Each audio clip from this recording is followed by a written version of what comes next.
Hi guys, this is the new Honda CR-V. It's been unveiled today. This is the top spec. What's interesting is that the top spec is only two-wheel drive. Okay, 1.5 liter two-wheel drive. It's the turbocharged engine. Okay, earlier on I showed everybody the exterior, but now first time we can show the interior finally. Okay, because we weren't allowed to show the interior earlier on, but now they want to show us the interior. All right. Now, first of all, of course, this is fake, just like the Accord.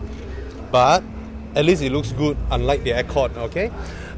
What's interesting is that I really like the overall material quality this time around. It's not that it's as high as some European or whatever, but at least everything feels proper, everything feels nice. And then what's good is that there is a combination of different materials. I always say that door panels always look better with that. Some silver accent here, gloss black here, some fake wood paneling. You know, it looks better that way, alright? Coming in here, this is the all-new dashboard. I'm sure you guys have seen all the internet photos and all that.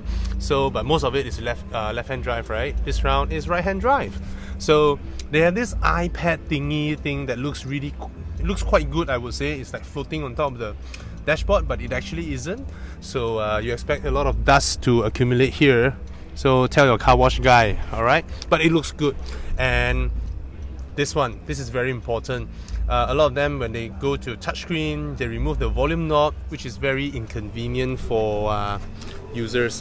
One thing that I complained in the previous CR-V is that being a mid-size family SUV, they didn't do a lot of work on the center console. They just leave the center console like that. But this round, look at it, okay? There's a compartment here which is rubberized. There's a 12-volt outlet here, cup holders over here, and then this thing here, when you open up, and then you see this part. What is this? It's removable. Now, if you store a lot of things inside here, you close it, you can still use this tray to put your stuff, alright? And then you can push it in to access your HDMI port, your USB, your power outlets, 12 volt, and then it's rubberized as well in there. And then, this is removable. They say it's removable, right? Let's have a look at it. How do we turn it around? It's quite something because you'll be able to turn it this way. Alright, you see that? When you position this thing away, this compartment, you can put a handbag here for ladies. This is very, very important. A lot of car designers, right, they never thought about ladies when they design their cars. And actually a lot of ladies will find that when they got into the car, they don't get to they have no way to put their handbag. They just leave it there, and then someone will smash the window and then grab their handbags. But this round, you can put the handbags here and then close this, so it's away from prying eyes. Or you can put this back and then you can leave your wallets and all that inside. So this thing is very convenient, I would say. This thing is a godsend, I would say. This thing is clever, very clever. And then you can use it without totally complying to how it was designed to be used, because they designed it to be like, you don't need to learn how to use it. It's intuitive. You want to remove it, it will be removed, alright? The seats are very nice. They have this sort of pattern. It looks like quilted leather. And then this is perforated. And then this part is not. And then there are stitchings here. So the seats look very nice, very premium, very space age. And like the Civic, they have a slimmed down shoulder area, because they use this to support your shoulder blades instead of your entire shoulder. So what this means is that the profile of the seats on top of here is slimmer, so that people from behind can see through with a better visibility. I'll show you later. This is no surprises here.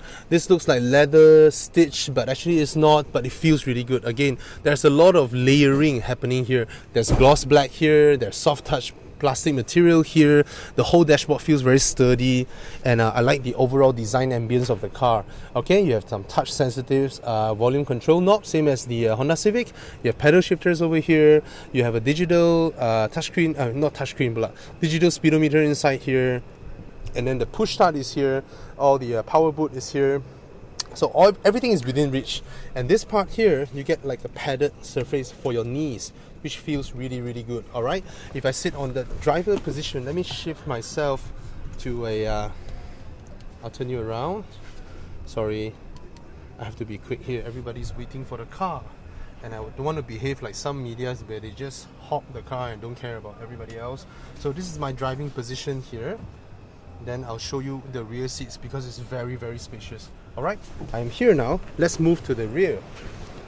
Okay, so that is my driving position, and this is where I am behind here. Look at how I can sit here. It's super spacious. So what Honda said is that they have increased the legroom by a staggering 9 cm.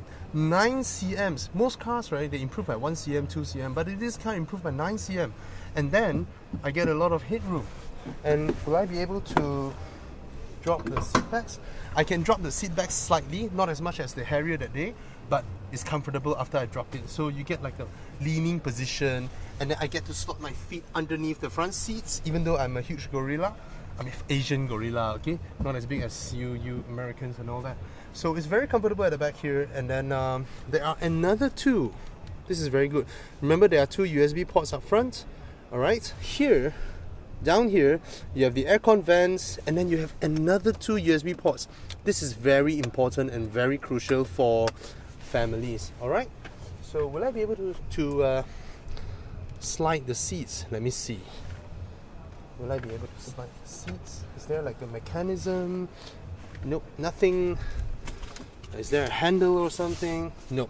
Alright, so this is how you sit at the back here, and it's spacious and comfortable, and visibility is actually very good. Okay, let's go to the back.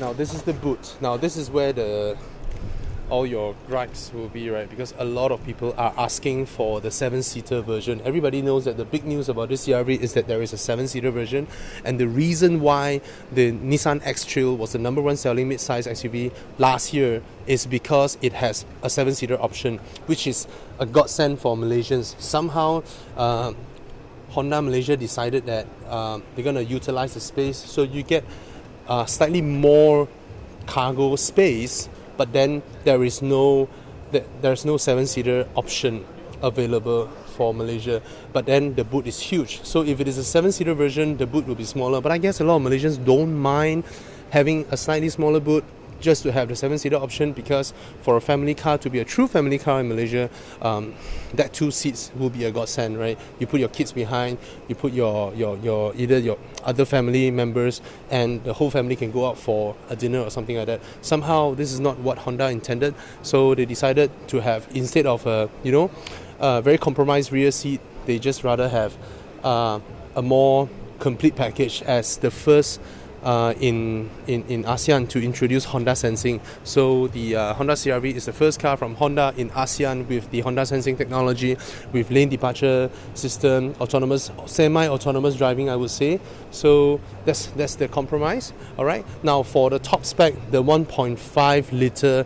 Now the weird thing this round is that they have a base 2 litre variant, which is 2 litre naturally aspirated. Alright, so that car will be the base variant, and then one up they have the 1.5 turbo 2-wheel drive and 1.5 turbo 4-wheel drive, but the specs remain largely the same as the base 2 litre, roughly the same. Alright, they have like the infotainment system, it comes standard and all that, the interior are standard.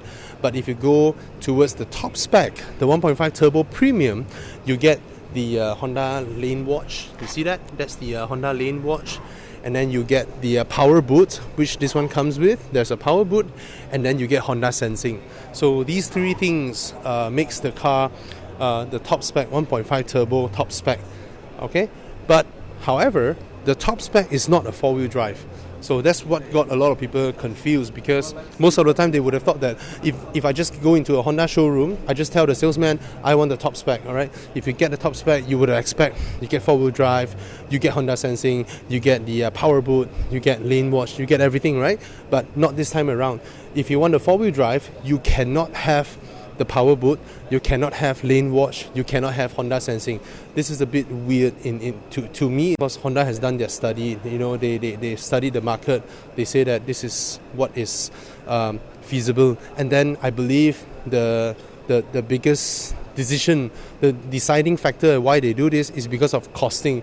They want to keep cost within reach. Imagine if they spec the 4-wheel drive with power boot, with all that, right? Then it will breach the 167,000 mark, because for now the top spec 167,000 from the mid-spec is only about a few thousand ringgit away. So they keep everything within 155 to 167,000. So all cars are very, very similar in their pricing. And then you get the LED headlamps, right? So in other markets, they have 7-seater, they have panoramic roof. These are things that are nice to have, but they're not advanced in Honda speak. Honda this round, they really wanted to do something different. They introduced the lane departure, the autonomous braking and all that. They introduced all that thing. I myself just had a slight accident a few days ago where I sort of micro-slip on the wheel and my car hit the curb, which my car drifted out of the lane and hit the curb, and both of my rims cracked. So that is a good example on why this kind of system is actually very, very helpful. Alright, so I'll give you a more thorough look at the exterior, which you have seen already. Alright, I've showed you the interior, the rear compartment, and then the boot. So this is the new Honda CR-V. Alright, signing off here. And I'm Bobby from Evo. Please subscribe to my channel. That's the least thing you can do. Or if you don't mind, click some YouTube ads. I don't mind. Alright, so yeah, I'm at the Honda CR-V launch. So in total, there's a base variant 2-litre NA, turbocharged 2-wheel drive, turbocharged 4-wheel drive, and turbocharged 2-wheel drive premium.